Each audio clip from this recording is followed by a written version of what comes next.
జిల్లా మొత్తం తీసుకో.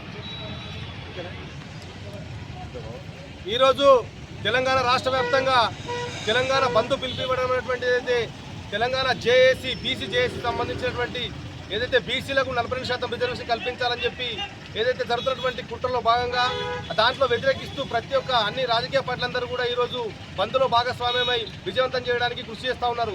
కానీ ముఖ్యంగా ఇందులో పార్టిసిపేట్ చేసినటువంటి వాళ్ళందరూ కూడా ఎవరైతే ఈరోజు సెలవు దినంగా ప్రకటించుకొని బీసీలందరూ కూడా ఎవరింట్లో వారు కూర్చుంటే మీకు రిజర్వేషన్ ఎట్లా లభిస్తాయని చెప్పిన విషయాన్ని మేము గుర్తు చేస్తూ ఉన్నాం. ముఖ్యంగా ఇంకొక విషయం ఏంటంటే బీసీల రిజర్వేషన్ అంటే మీరు అసలు అది మీ హక్కు అని చెప్పే విషయాన్ని మీరు మర్చిపోతా ఉన్నారు. అది మన భిక్ష కాదు, అది మన హక్కు అని చెప్పే విషయాన్ని మీరు గుర్తుంచుకోవాల్సిన విషయం అవసరం ఉందని చెప్పి తెలియజేస్తా ఉన్నారు. ముఖ్యంగా అదేవిధంగా 40% రిజర్వేషన్ వల్ల ఈరోజు రాజకీయంగా కావచ్చు, విద్యాపరంగా కావచ్చు, క్రిమినల్ ద్వారా కావచ్చు, ఇవన్నీ మినహాయించాల్సిన అవసరం ఉంది. అదేవిధంగా విద్యా సంబంధించినటువంటి దాంట్లో కావచ్చు, వీటన్నిటిపైన కూడా మీకు అర్థమైనటువంటి వస్తుందని చెప్పే విషయాన్ని మీరు గుర్తుంచుకోకపోవడం అనేటువంటి చాలా దురదృష్టకరం.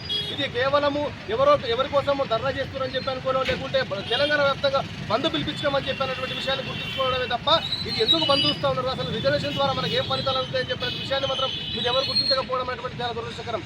వెంటనే ఈ రాష్ట్ర ప్రభుత్వం కావచ్చు, అదేవిధంగా కేంద్ర ప్రభుత్వం కావచ్చు, వీటన్నిటిపైన చిత్తశుద్ధి పెట్టి వెంటనే ఏదైతే ఈ రిజర్వేషన్ బిల్లును పాస్ చేయాల్సిన అవసరం కాంగ్రెస్ ప్రభుత్వం పైన ఉంది. అదేవిధంగా వడ్డించేవాడు మనవాడైతే మనకు ఖచ్చితంగా బీసీలో ఉన్నటువంటి ప్రైమ్ మినిస్టర్ గారు నరేంద్ర మోడీ గారు వెంటనే ఈ సంబంధించినటువంటి సమస్యని క్షుణ్ణంగా పరిశీలన చేసి పరిష్కారం చేయాలని చెప్పి కూడా తెలియజేస్తాను. జై బీసీ, జై జై బీసీ.